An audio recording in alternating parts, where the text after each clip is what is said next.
Welcome to part 16 of my build of the quarter-scale jerry-bait Cessna 172 Skyhawk.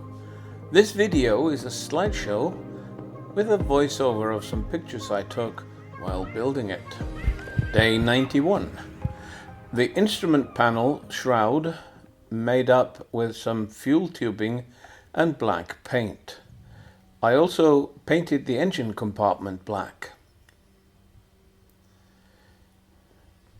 The inner cladding of the cockpit has now been glued on.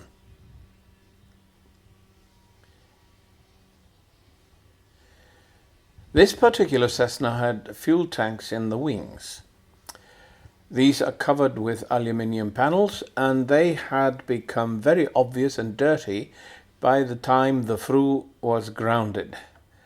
I made them from very thin printing plate aluminium, which I glued on with impact adhesive. Then I added some screws and wood glue rivets. Now I just have to make up the filler caps. Day 92. I glued the ailerons on and they move easily. I made steering rods from M3 clevises and threaded rod. I put some heat shrink tubing on the threaded rod to make it look better.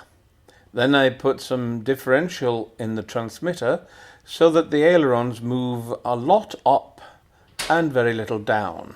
Day 93. It took me a while to cut out the cardboard needed to make up the closing of the aft portion of the cockpit. I then painted it white and blue and fastened it down with one servo screw to enable me to take it out again if ever the need arises. Not bad if I say so myself. Now I only have to make up the instrument panel and then I can put the plastic in the windows. Day 94. And so we tackle the instrument panel. I've watched Dave Platt put together a number of extremely good instrument panels on his videos, and here I try to emulate the master as well as I can. If you want to view the master himself, you can go to his website, Dave Platt Models, and order his videos.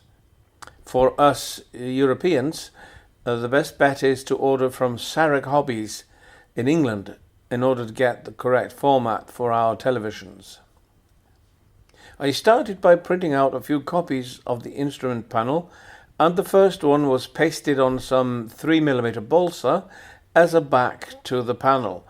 I used this to see if the panel would fit into the model. Here I am fabricating the center plate in the instrument panel. This has holes that correspond to the instruments and gives depth and dimensions to the instruments.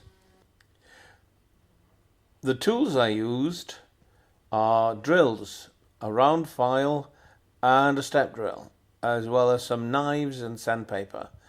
The step drill is the most useful as it gives me the 12mm and 16mm holes I need.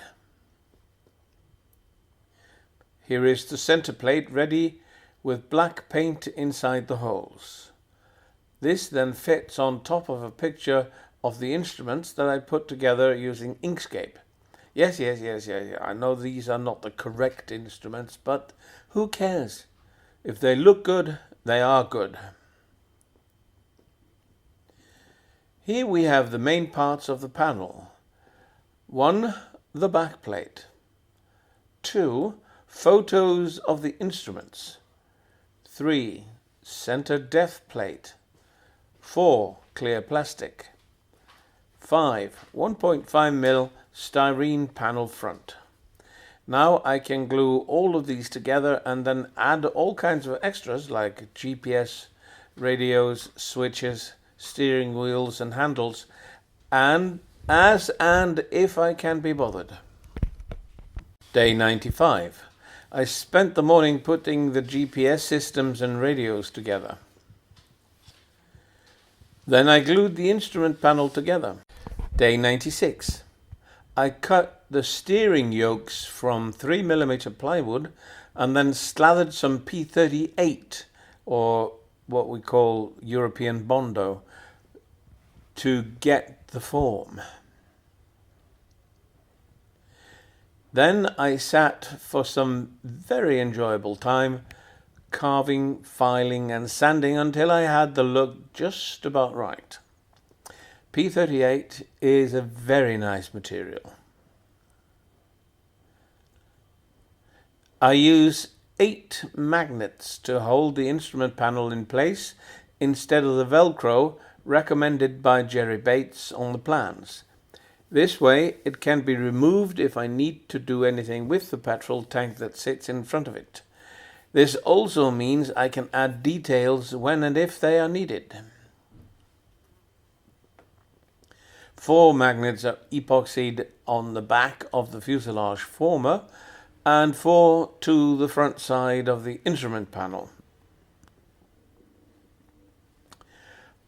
The panel makes a very satisfying clunk when you insert it and does not move until you pull hard at the bottom of it.